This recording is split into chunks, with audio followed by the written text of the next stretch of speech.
हरियाणा के वरिष्ठ आईपीएस अधिकारी वाई पूरन कुमार की मौत मामले पर कांग्रेस नेता दीपेंद्र सिंह हुड्डा ने कहा, एडीजीपी रैंक के वरिष्ठ पद पर एक होनहार आईपीएस अधिकारी को ऐसा कदम उठाना पड़ा हो तो अंदाजा लगाया जा सकता है कि क्या चल रहा था। न्याय में विलंब हुआ, बाद शिकायत दर्ज हुई, उसमें जातिगत उत्पीड़न के आरोप लगे। आरोपियों में पुलिस के वरिष्ठ अधिकारियों के नाम सामने आए। देश न्याय चाहता है, शिकायत के बाद भी न्याय का चक्र जिस गति से घूमना चाहिए नहीं घूम रहा है। पूरन कुमार जी की गिनती हरियाणा ही नहीं, देश के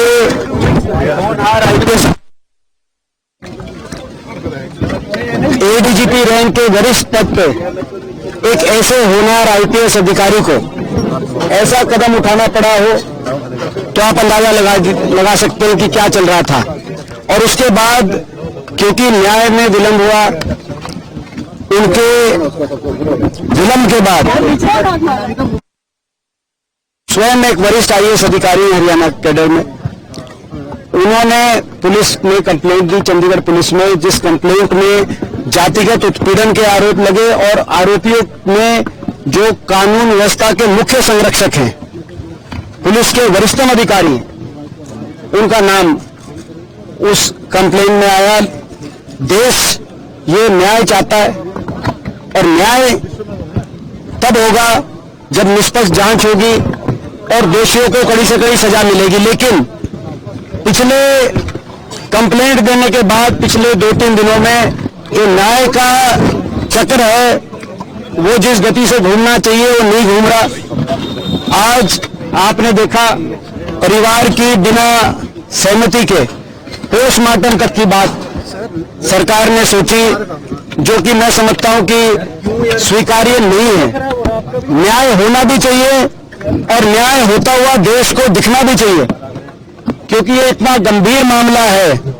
इस तरह का मामला जब न्याय देने वाले ही आरोप के घेरे में हो तो पूरे सिस्टम पे सवालिया निशान है, पूरा सिस्टम संदेह के घेरे में है।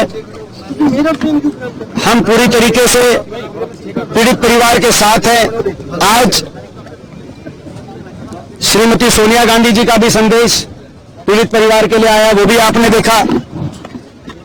और एक जिम्मेदार प्रदेश में, चाहे हरियाणा की बात हो चाहे पंजाब की बात हो, अभी चन्नी जी आपको सारी बात बताएंगे, एक जिम्मेदार विपक्ष के रूप में भी हमारी सरकार से मांग है कि न्याय हो, न्याय में देरी ना हो।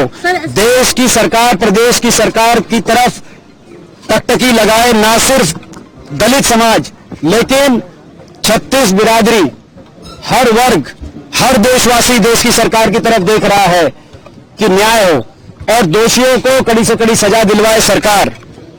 लेकिन आज दुर्भाग्य की बात यह है कि जो पीड़ा थी जब ये खबर आई, आज वो और पीड़ा, क्योंकि 2-3 दिन से जो चला वो सारा उसको देखकर देश के लोगों के हाथ केवल निराशा लगी।